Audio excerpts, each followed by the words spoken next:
रोशन की class YouTube channel. आप सभी का आज की इस पाठ्य योजना की वीडियो में एक बार फिर से बहुत बहुत स्वागत है। आज की हमारी पाठ्य योजना संख्या है 98 यानी कि 98। आपको सबसे पहले पाठ्य योजना संख्या ही लिखना होता है सबसे ऊपर, तो आपकी जितनी भी पाठ्य योजना संख्या हो उसको सबसे ऊपर लिख लीजिएगा। उसके बाद आपको विद्यालय का नाम लिखना है, जिस विद्यालय में आप टीचिंग करने के लिए जाएंगे यानी कि पाठ्य योजना पढ़ाने के लिए जाएंगे। उसके बाद आप देख सकते हैं हमारी पाठ्य योजना की जो कक्षा है वो 7 है, वर्ग है अ, विषय है सामाजिक विज्ञान का, उपविषय है नागरिक शास्त्र, कालांश है द्वितीय, अवधि है 40 मिनट का और यहाँ पे डेट डालना है जिससे ये पता चले कि आप किस डेट को पाठ्य योजना पढ़ाने के लिए गए थे। उसके बाद आप देख सकते हैं हमारा आज का प्रकरण है समानता। ये हमारे कक्षा 7 के जो नागरिक शास्त्र की बुक है उसका एक चैप्टर है समानता, NCERT की बुक है। और उसके बाद आपको हेडिंग डालना होता है सामान्य उद्देश्य। सामान्य उद्देश्य में आपका जो विषय और उप विषय है उसको पढ़ाने से, एक शिक्षक हैं तो आपका कोई विषय पढ़ाने से कोई ना कोई उद्देश्य होगा, तो क्या उद्देश्य है उसी को यहाँ पे पॉइंट वाइज लिखा जाता है। इसमें मिनिमम आप 4 से 5 पॉइंट लिख सकते हैं, मैक्सिमम 8 से 10 पॉइंट इसमें लिखा जा सकता है। तो देख लीजिए दोस्तों, पहला पॉइंट है छात्र नागरिकों के अधिकारों और कर्तव्यों से अवगत हो सकेंगे। दूसरा पॉइंट है छात्रों में लोकतांत्रिक नागरिकता का विकास होगा। तीसरा पॉइंट है छात्र देश की सामाजिक व राजनीतिक व्यवस्था का ज्ञान प्राप्त कर सकेंगे। चौथा पॉइंट है छात्रों के व्यक्तित्व का विकास होगा। और पांचवा पॉइंट है छात्र आदर्श नागरिकता का ज्ञान प्राप्त कर सकेंगे। ये सामान्य उद्देश्य के 5 पॉइंट है। इसको आप आराम से वीडियो को रोक के लिख लीजिएगा, उसके बाद वीडियो को आगे प्ले करिएगा। गलती मत करिएगा कि वीडियो चलते चलते आप लिखते रहें और गलती कर दें, तो मैं नहीं चाहता कि आपकी फाइल में कोई भी एक भी % गलती हो। तो वीडियो को आराम से रोकिए, उसके बाद लिखिए, फिर आगे प्ले करिए। उसके बाद सामान्य उद्देश्य के बाद आता है हमारा हेडिंग विशिष्ट उद्देश्य। विशिष्ट उद्देश्य में जिस तरीके से सामान्य उद्देश्य का यहाँ पे उद्देश्य था आपके विषय और उप विषय का पढ़ाने से, यहाँ पे विशिष्ट उद्देश्य आपका जो टॉपिक है, आपका जो पाठ है आज का, उसको पढ़ाने से आपका कुछ उद्देश्य होगा, तो उस उद्देश्य को यहाँ पे पॉइंट वाइज लिखना होता है। इसमें मिनिमम आप 3 पॉइंट लिख सकते हैं, मैक्सिमम 5 से 6 पॉइंट इसमें लिखा जा सकता है। तो देख लीजिए, पहला पॉइंट है छात्र समानता का प्रत्यास्मरण कर सकेंगे। दूसरा पॉइंट है छात्र समानता की व्याख्या कर सकेंगे। तीसरा पॉइंट है छात्र समानता का ज्ञान प्राप्त करके उसका नवीन परिस्थितियों में उपयोग कर सकेंगे। और चौथा पॉइंट है छात्रों में समानता के प्रति सकारात्मक दृष्टिकोण विकसित होगा। ये विशिष्ट उद्देश्य के 4 पॉइंट हैं, इसको भी आप आराम से लिख लीजिएगा, गलती मत करिएगा। अब विशिष्ट उद्देश्य के बाद हेडिंग आता है हमारा शिक्षण सहायक सामग्री। शिक्षण सहायक सामग्री जैसे कि इसके हेडिंग से ही पता चलता है कि ये शिक्षण कार्य करते समय जिन सामग्रियों की टीचर सहायता लेता है उसको कहते हैं शिक्षण सहायक सामग्री। आप शिक्षण कार्य करते समय चौक की सहायता लेते हैं, डस्टर की सहायता लेते हैं, चौक से आप लपेट श्यामपट या फिर रोलिंग बोर्ड जो भी है उस पर लिखते हैं और संकेतक से दर्शाते हैं कि किस जगह पे आप पढ़ा रहे हैं इस समय। तो इन सभी चीज़ों की आप सहायता लेते हैं, तो इसको यहाँ पे लिखना होता है इस तरीके से। उसके बाद आता है हेडिंग हमारा पूर्व ज्ञान। पूर्व ज्ञान में आपको लिखना है छात्र समानता के विषय में या फिर छात्र समानता विषय के बारे में सामान्य जानकारी रखते हैं। अब पूर्व ज्ञान के बाद आता है हमारे हेडिंग लेसन प्लान का सबसे इंपॉर्टेंट पॉइंट हेडिंग है यहाँ पे प्रस्तावना प्रश्न। प्रस्तावना प्रश्न सबसे इंपॉर्टेंट इसलिए माना जाता है क्योंकि प्रस्तावना प्रश्न बनाने के कुछ नियम होते हैं, इसके नियमों को फॉलो करना होता है, यानी कि नियमों का पालन करना होता है। यहाँ पे सबसे पहले इसका स्ट्रक्चर देख लीजिए, 3 कॉलम इसमें बनाने होते हैं, क्रम संख्या, छात्राध्यापक कथन और छात्र छात्रा क्रिया। अगर आप छात्राएँ हैं मतलब लड़कियाँ हैं तो यहाँ पर छात्राध्यापक कथन की जगह छात्राध्यापिका कथन हो जाएगा और बाकी सारी चीज़ें ऐसी रहेंगी।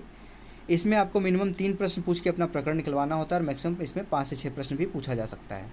तो देख लीजिए, पहला इसमें प्रश्न है बच्चे विद्यालय में क्यों जाते हैं, तो बच्चे बता देंगे शिक्षा प्राप्त करने के लिए। अब दूसरा यहाँ पे प्रश्न है भारत में लड़के और लड़कियों की शिक्षा में क्या अंतर है, तो बच्चे बताएंगे लड़कों को अच्छी शिक्षा दी जाती है जबकि लड़कियों को नहीं। तीसरा प्रश्न फिर बनता है लड़कों को अच्छी शिक्षा देना तथा लड़कियों को नहीं क्या कहलाता है, तो बच्चे बता देंगे इसको भेदभाव कहते हैं। उसके बाद चौथा प्रश्न यहाँ पे लड़के और लड़कियों में भेदभाव ना करने को क्या कहेंगे, तो बच्चे बता देंगे इसको समानता कहेंगे।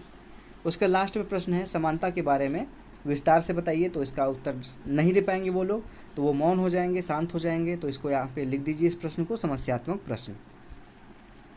एक बार पूरा फिर से आप देख लीजिए प्रस्तावना प्रश्न के 4-5 क्वेश्चंस को मैं दिखा देता हूँ एक बार फिर से धीरे धीरे। आप वीडियो को रोक के भी लिख लीजिएगा अगर दिक्कत हो लिखने में, तेज आगे चल रहा है वीडियो तो। उसके बाद आता है हमारा देख लीजिए हेडिंग उद्देश्य कथन। उद्देश्य कथन में लिखना है छात्रों आज हम लोग समानता के विषय में विस्तार पूर्वक अध्ययन करेंगे।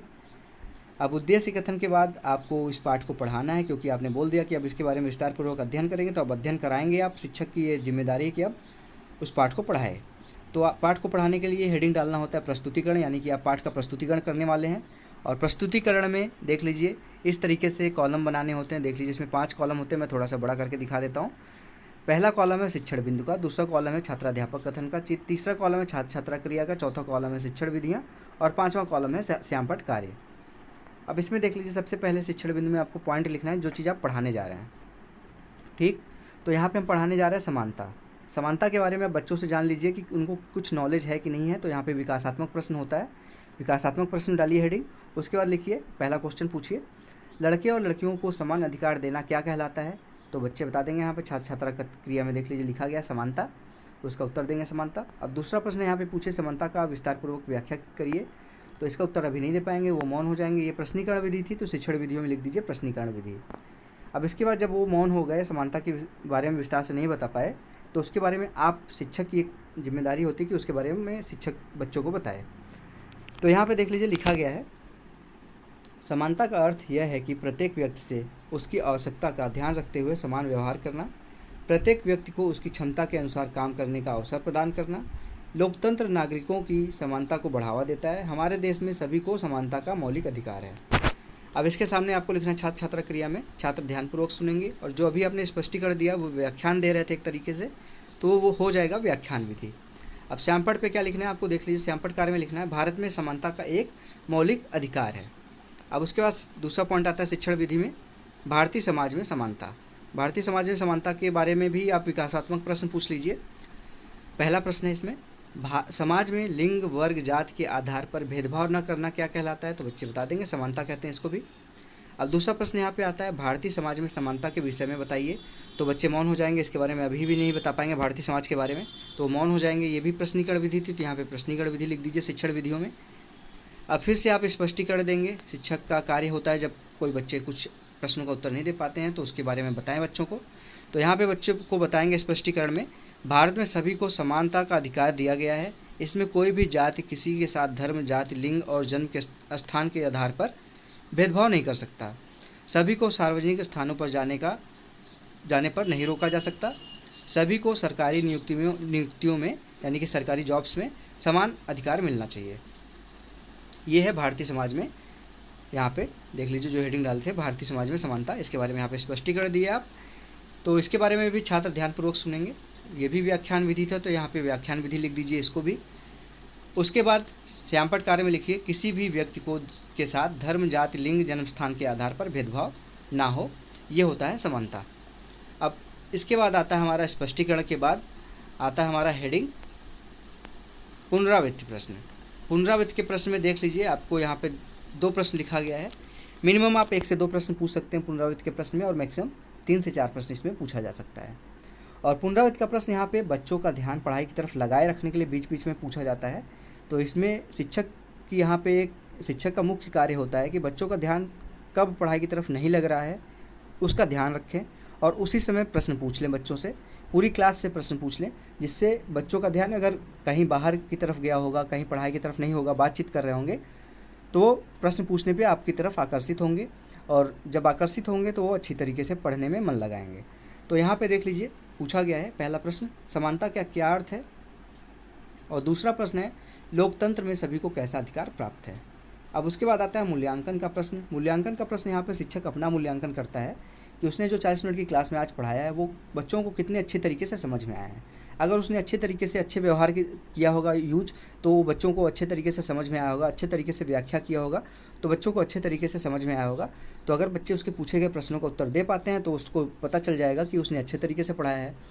अगर बच्चे उसके पूछे गए प्रश्नों का उत्तर नहीं दे पाते हैं तो जाहिर सी बात है कहीं न कहीं पढ़ाने के तरीके में कोई दिक्कत है, उसको सुधारने की ज़रूरत है।